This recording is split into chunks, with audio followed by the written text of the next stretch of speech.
Tejido epitelial segunda parte, membrana apical. Dentro de las especializaciones o especialidades de membrana con las que cuentan las células epiteliales en su polo o región apical, es decir, la región de la membrana que contacta con la superficie externa o de una cavidad, encontramos las microvellosidades, los estereocilios o estereovellosidades y los cilios. Las microvellosidades se definen como evaginaciones citoplasmáticas digitiformes, las cuales se pueden observar a nivel de preparados en microscopio electrónico. El aspecto de esta especialidad es muy variable. Se pueden encontrar microvellosidades cortas e irregulares, así como las encontraremos altas, uniformes e incluso formando una estructura denominada el borde en cepillo en algunos epitelios. Las microvellosidades se caracterizan por presentar una función de tipo absortivo y por excelencia su centro está formado por filamentos de actina. En estas tres microfotografías de la técnica de microscopio electrónico de transmisión podemos visualizar las microvellosidades. En este caso, vemos que este borde epitelial presenta algunas evaginaciones digitiformes escasas, lo que se podría asociar a que esta célula presenta un nivel absortivo menor que otros. En esta podemos ver diferentes microvellosidades un poco más altas y anchas. Adicionalmente se ve un artificio dado por la apariencia que presentan de estar incompletas las microvellosidades, aunque sabemos que realmente nacen en la base de la membrana apical y se dirigen hacia la luz epitelial. Este artificio es dado porque durante el corte con micrótomo, este corte va a estar dado en una zona al azar, lo que no nos va a permitir visualizar algunas de las microvellosidades de forma adecuada, sino las encontraremos cortadas. En esta imagen observamos una gran cantidad de microvellosidades en este borde epitelial, dadas por diferentes evaginaciones digitiformes, pero la connotación aquí es que son una gran cantidad de microvellosidades y que están muy juntas, conformando la estructura conocida como borde en cepillo o chapa estriada, que es característica de epitelios con gran capacidad absortiva, como lo son el epitelio del intestino delgado y el colon, y el epitelio de los túbulos renales a nivel de las estructuras que hacen referencia a la zona donde se hace la reabsorción de nutrientes y de líquido a nivel renal. Dentro de las moléculas que hacen parte de esta estructura microvellositaria encontramos la villina, algunas proteínas que se asocian con enlaces cruzados entre los filamentos de actina como lo son fascina, espina y fimbrina, la miosina tipo 1, la cual se encarga de fijar los filamentos de actina a la membrana plasmática, y todo este cúmulo de proteínas darán a la estructura de la microvellosidad un sostén y una rigidez adicional a una sujeción a la membrana plasmática. Adicionalmente encontramos a nivel de la zona inferior de la microvellosidad moléculas como la espectrina y la miosina tipo 2 asociada a otra molécula que es la tropomiosina, la cual estará encargada de interactuar con la actina y a través de enlaces cruzados dependientes de fuentes de energía como el ATP, poder hacer que la microvellosidad presente un movimiento. En esta microfotografía de microscopio electrónico de transmisión podemos observar un borde en cepillo y dándole un detalle, en la zona interna se pueden observar los filamentos de actina, los cuales vienen desde el citoplasma y se invaginan a nivel de la evaginación digitiforme.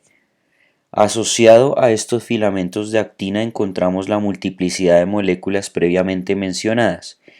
Dentro del esqueleto de la microvellosidad en la parte central encontraremos entre 20 a 30 filamentos de actina, los cuales estarán conectados unos a otros a través de moléculas como la espina, la fimbrina y la fascina, que en este caso se observan como pequeños fragmentos amarillos, morados y azules.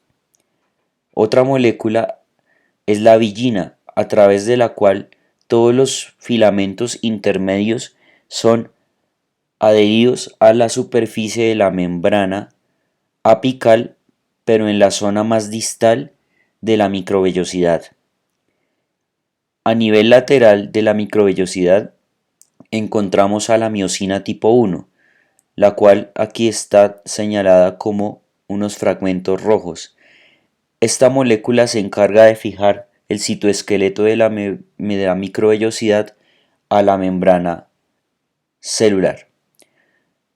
En la base de la microvellosidad, que es conocida como el velo terminal, encontramos grandes cantidades de filamentos de actina entrecruzados, los cuales son adheridos a la membrana celular a través de una molécula denominada espectrina.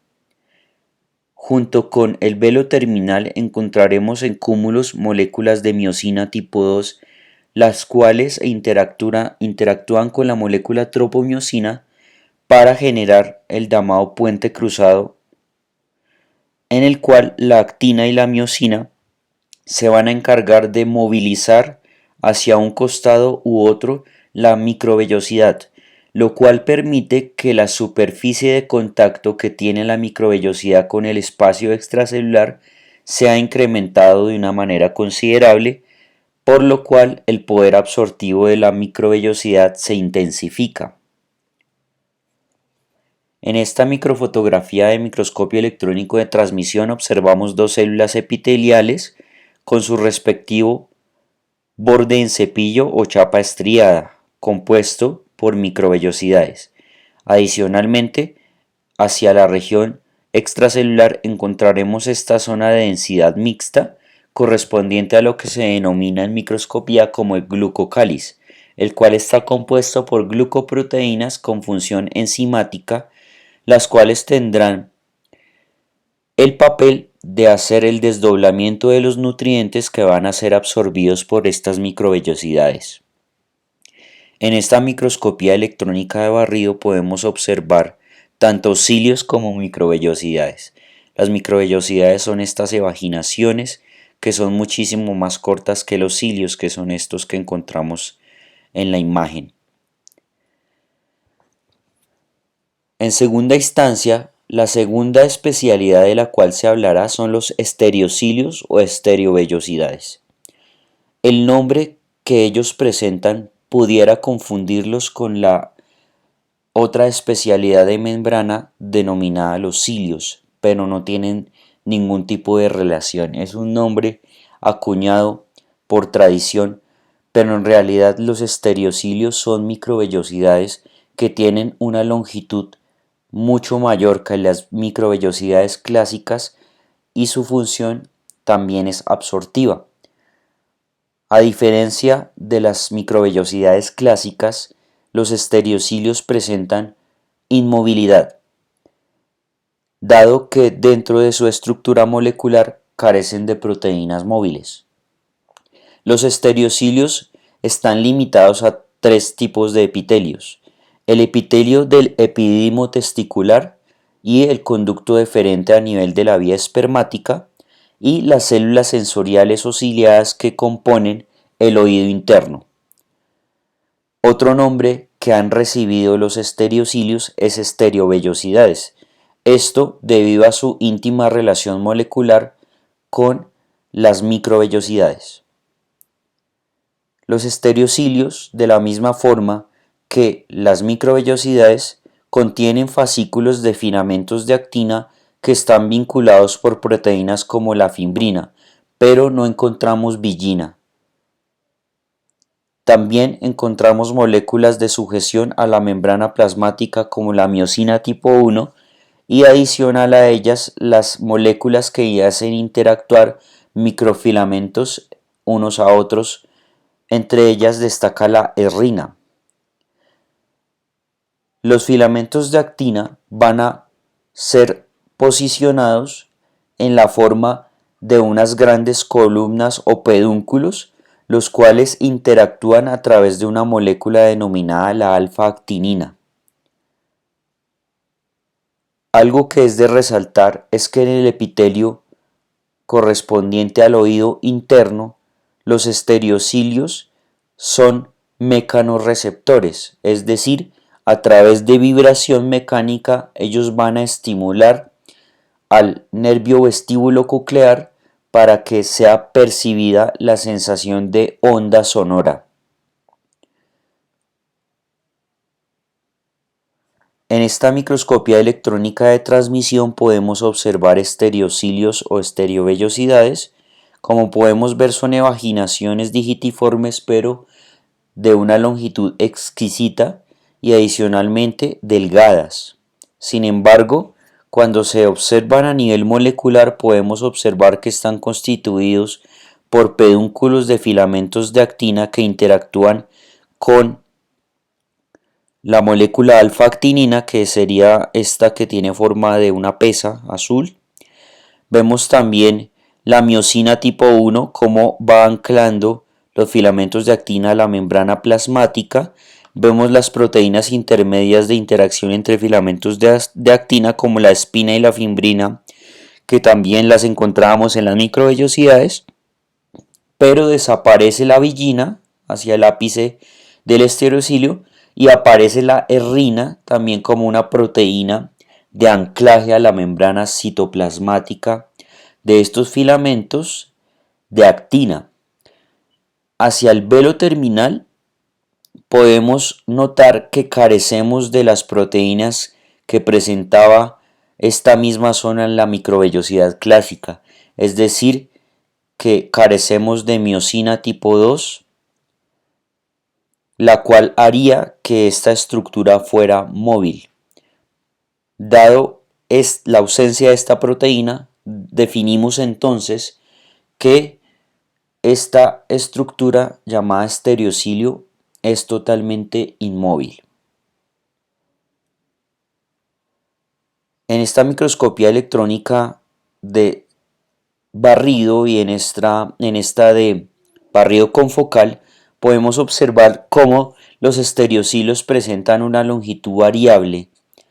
Esa longitud variable viene por un proceso de ensamble y desensamble de filamentos de actina que se van polimerizando o despolimerizando de acuerdo a la necesidad. La longitud de los estereocilios puede variar de acuerdo a determinadas circunstancias, pero siempre bajo este proceso de elongamiento o de acortamiento de los filamentos de actina vamos a tener uso de energía.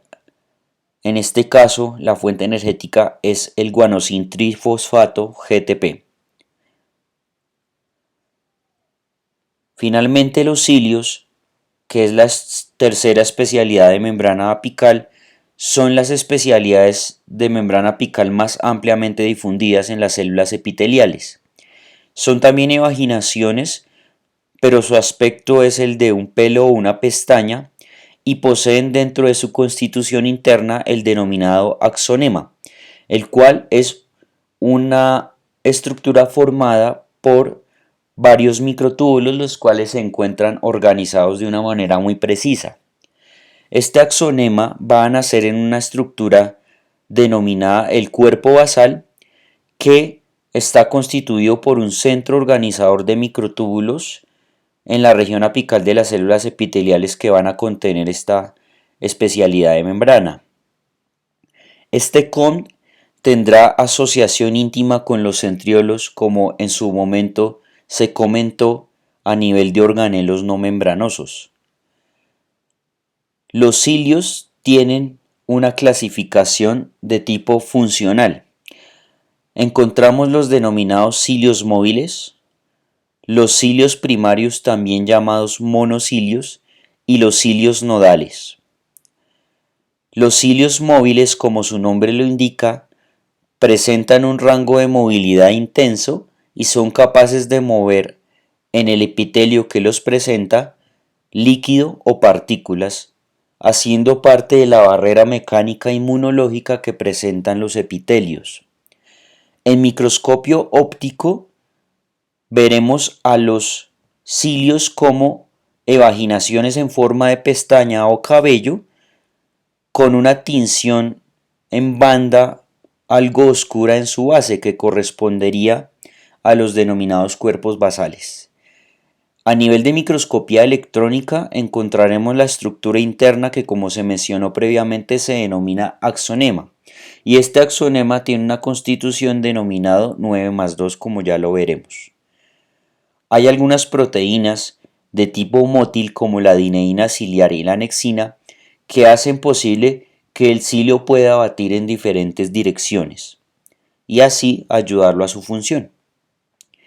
En este microscopio óptico de campo claro observamos una lámina teñida con tinción de rutina, hematoxilina y eosina H&E, un epitelio cilíndrico pseudoestratificado con células caliciformes, y podemos observar a nivel del borde apical de estas células epiteliales las evaginaciones en forma de pestaña, y hacia la base de las mismas podemos ver una zona de tinción mucho más intensa que correspondería a la zona de cuerpos basales, en inglés basal body.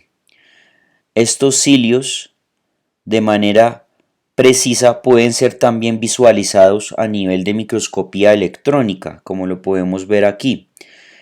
En este caso, la técnica de transmisión nos deja ver estas grandes evaginaciones que parecen cobrar movimiento en la imagen. Ahí hace referencia entonces a que los cilios presentan un amplio rango de movilidad dado por estas proteínas mótiles dineína y nexina ciliares.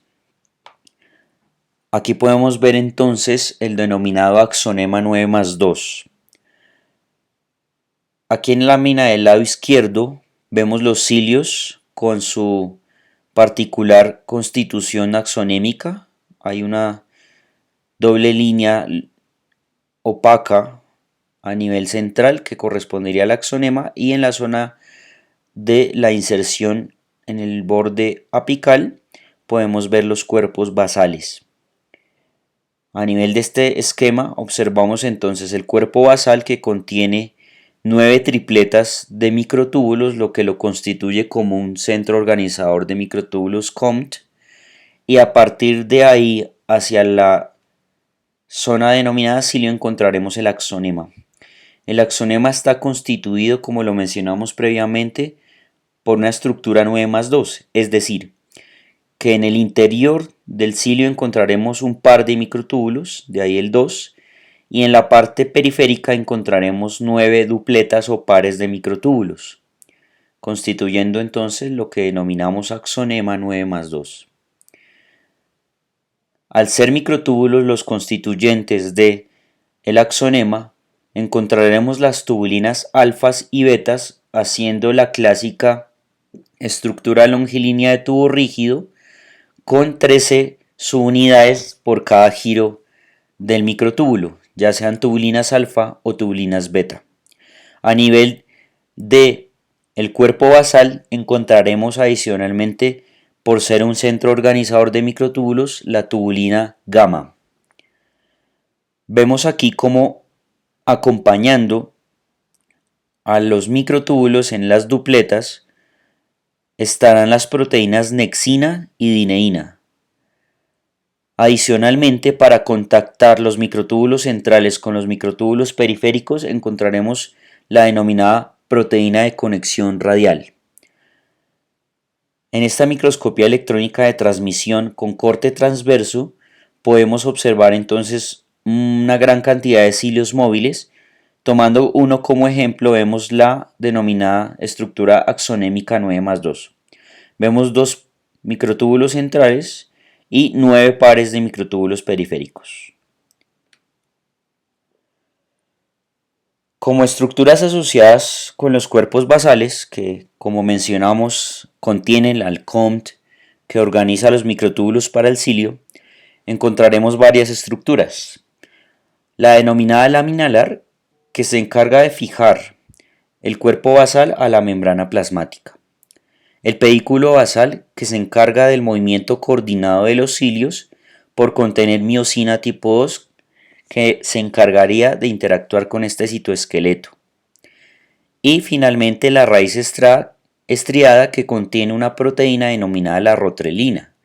Esta rotrelina lo que se encarga es de fijar el cuerpo basal hasta el citoplasma de esa región apical, de manera que el cilio tiene una constitución molecular que lo ancla muy bien al citoesqueleto y a la membrana, pero le permite un amplio rango de movimiento. En esta microscopía electrónica de transmisión observamos en un aumento los cilios, donde podemos evidenciar el axonema como esa línea densa que se observa en el interior, los cuerpos basales dentro de los cuales estarán entonces las estructuras que mencionamos previamente. El cuerpo basal estaría asociado a la raíz estriada, estaría asociado también al pedículo basal y a la lámina alar, que los podemos todos observar en esta fotografía. La lámina alar sería correspondiente a las zonas donde están las cabezas de flecha. La raíz estriada correspondería al borde inferior de nuestro cuerpo basal, termina esa zona en una especie de punta. Y obviamente pues el cuerpo basal donde está contenido el COMT. Aquí también podemos ver tanto cilios como microvellosidades. Vemos que las microvellosidades en comparación con la longitud ciliar es mucho menor. No se va a evidenciar en las microvellosidades la presencia del axonema como si lo haremos en estos diferentes cilios que observamos. Y vemos a nivel del citoplasma apical la región correspondiente al cuerpo basal, que va a ser la zona donde se originan estos cilios. El movimiento de los cilios móviles se da por el deslizamiento de dopletes de microtúbulos gracias a la dineína. La dineína es una ATPasa, es decir, que enzimáticamente se encarga de degradar el ATP en ADP y fósforo inorgánico, y mediante esta reacción metabólica hace que interactúen los microtúbulos entre sí, haciendo que presenten un movimiento en forma de onda, sincrónico y preciso, algo que se denomina fisiológicamente el golpe efectivo. Una vez que el cilio tiene ese golpe efectivo, es decir, que una vez que se inicia su movimiento no se va a detener, presentan un golpe de recuperación, es decir, que retornan a la posición de reposo. Dada la zona en la cual están los cilios y como ellos se ubican en esa zona epitelial, ellos van a tener una orientación que les facilita lo que denominamos ritmo metacrónico, es decir, que los cilios cuando inician su movilización, todos los de la misma hilera lo van a hacer en la misma dirección, no lo van a hacer en direcciones opuestas o en direcciones aleatorias, sino por el contrario lo van a hacer de una manera coordinada y ordenada. Los cilios primarios, también llamados monocilios, se denominan así dado que por célula epitelial solo se presenta una de estas estructuras, a diferencia de los cilios móviles que pueden ser muchísimas cantidades por cada célula epitelial. En este caso, lo que es muy clásico de estas estructuras denominadas los monocilios es el patrón de axonema. A diferencia de los cilios móviles que presentaban patrón 9+2, los cilios primarios o monocilios presentarán un axonema 9+0, es decir, que prevalece la estructura de 9 pares de microtúbulos periféricos, pero hace falta el par de microtúbulos centrales. No presentan tampoco moléculas como la dineína, la cinesina o la nexina que hagan que esta estructura sea móvil. Por lo tanto, per se los cilios primarios no van a presentar movilidad. Sin embargo, el flujo de líquido extracelular en el cual ellos están circundantes sí va a realizar sobre ellos un movimiento, y a través de ese movimiento se generarán todos tipos de cascadas de señalización desde receptores ubicados en su superficie. De la misma forma que los cilios móviles, el axonema 9+0 se origina a nivel de un cuerpo basal, pero durante la síntesis de los microtúbulos desde el cuerpo basal no presentaremos entonces la formación del par de microtúbulos centrales. Es una gran cantidad de células que presentan este tipo de estructura denominadas monocilios. Encontramos no solamente entonces células de tipo epitelial, sino también encontraremos células de otros tipos de tejidos como el conectivo o conjuntivo, del muscular y el nervioso. Tanto fibroblastos como otro tipo de blastos como los osteoblastos, los condroblastos, etcétera, células del músculo liso y esquelético y algunos tipos de células gliales y de neuronas presentarán este tipo de estructuras. Por lo tanto, encontraremos en una manera muy extendida estas células que presentan este tipo de especialidad, de manera que una idea de amplia relevancia es que no solamente el borde apical de las células epiteliales puede llegar a presentar este tipo de especializaciones, sino también las encontraremos a nivel de las membranas de otras células y tendrán una función específica de señalización en cada una de ellas. Aquí observamos entonces en microscopio electrónico de transmisión una célula de tipo no epitelial. Vemos que es una célula que no tiene características de célula epitelial, pero sin embargo presenta en su superficie de la membrana un monocilio. Vemos que solo hay uno y por esa razón se le denomina monocilio. Vemos el cuerpo basal con todos sus constituyentes y también podemos ver el axonema central, pero recordar que no hay par de microtúbulos centrales en este axonema, sino solo los 9 pares de microtúbulos periféricos.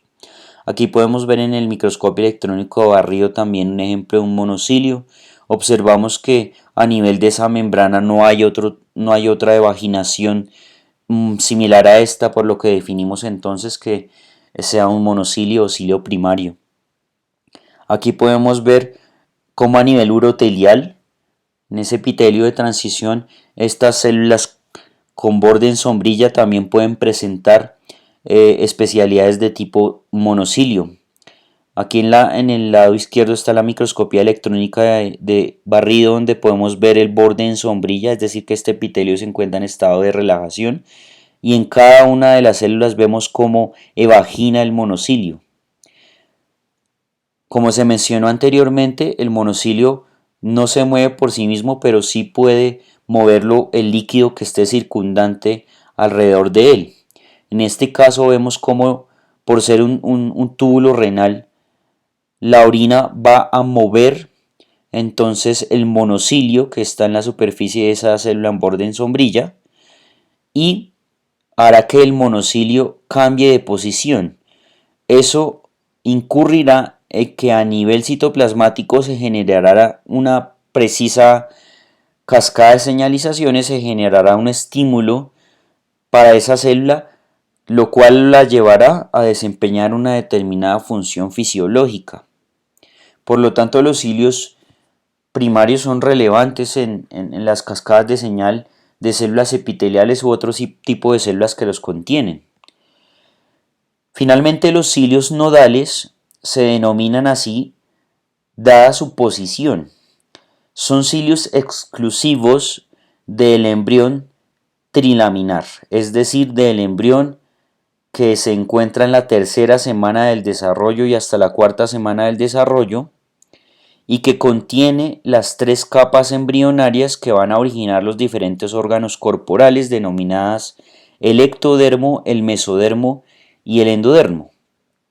Precisamente durante ese proceso de formación del embrión trilaminar denominado la gastrulación, vamos a encontrar a nivel ectodérmico una estructura nodular denominada el nodo primitivo o nódulo primitivo.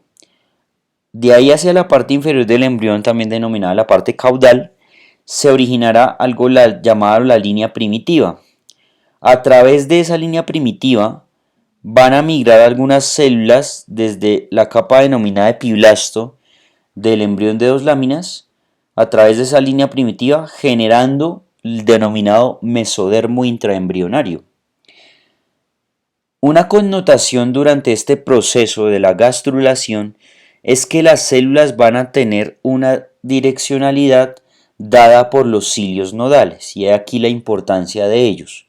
Son dos cilios que tienen un axonema 9+0, pero tienen posibilidad de moverse, dado la presencia de proteínas móviles como la dineína o las llamadas quinesinas o cinesinas.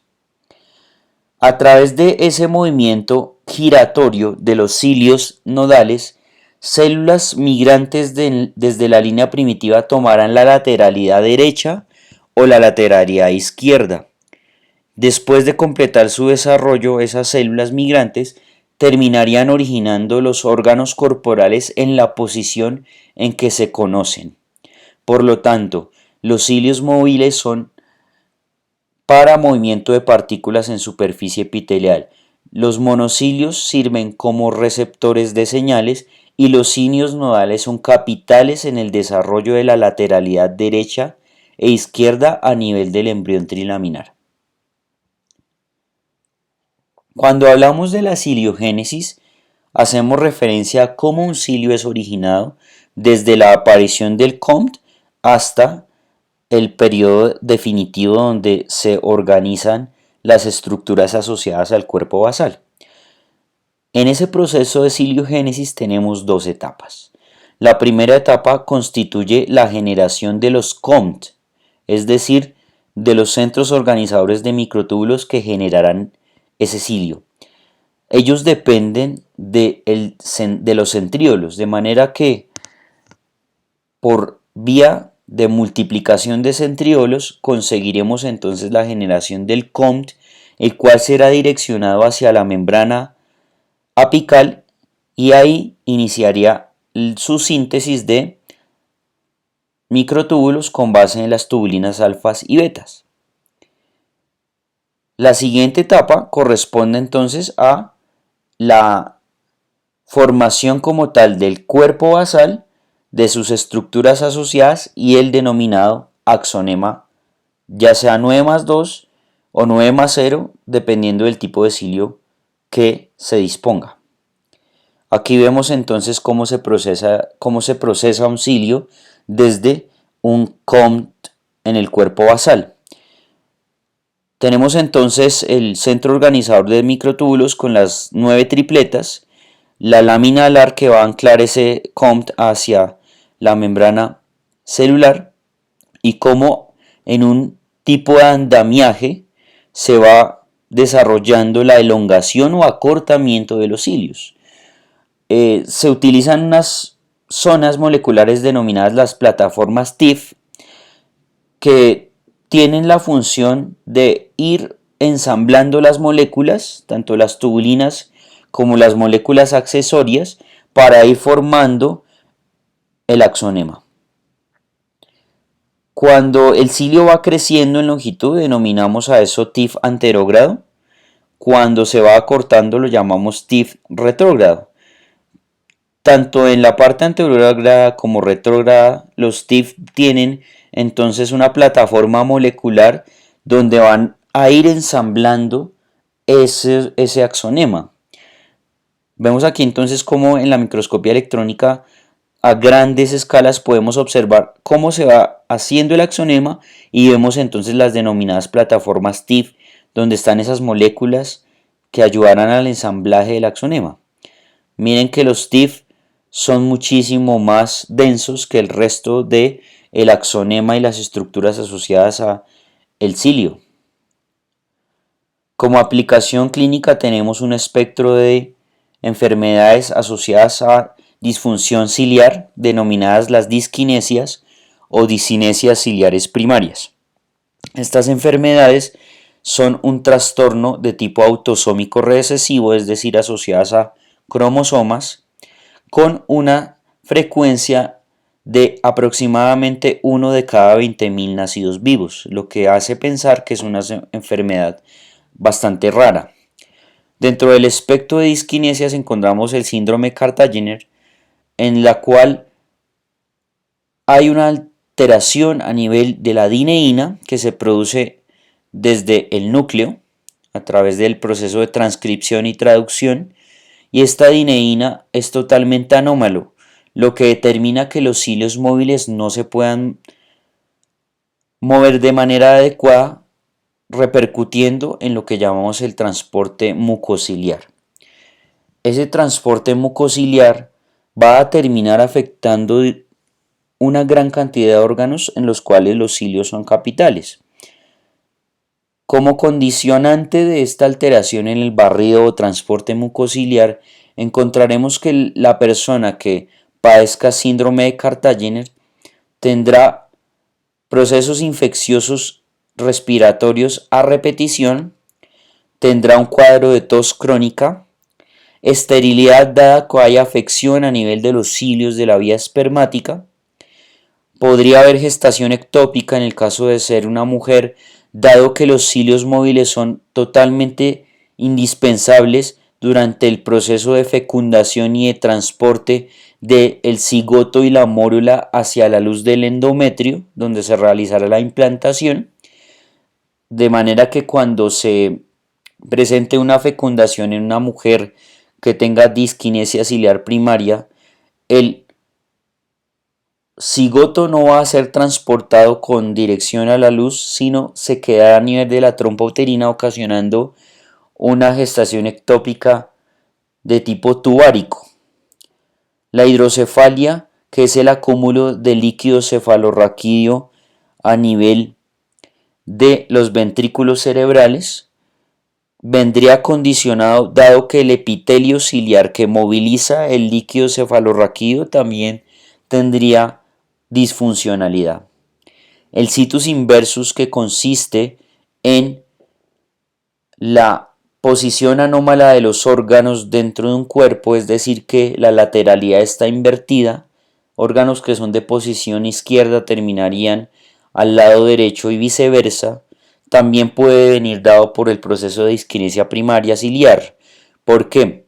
Porque los cilios de tipo nodal previamente comentamos que eran móviles y que se encargaban de dirigir las células de las hojas embrionarias hacia derecha o izquierda, lo que condicionaría que con el desarrollo a su vez se diera entonces la adecuada fijación y posicionamiento de los órganos. Sin embargo, en el caso de las disquinesias ciliares primarias, este evento no se da por disfunción de los cilios móviles nodales y habría alteración en la cascada denominada LEFT1, que es una cascada de señales que se asocia con la posición de los órganos derecho o izquierdo en el cuerpo humano.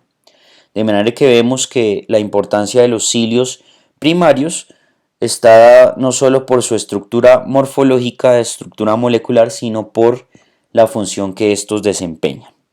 Con esto damos por finalizada la sesión de región apical epitelial.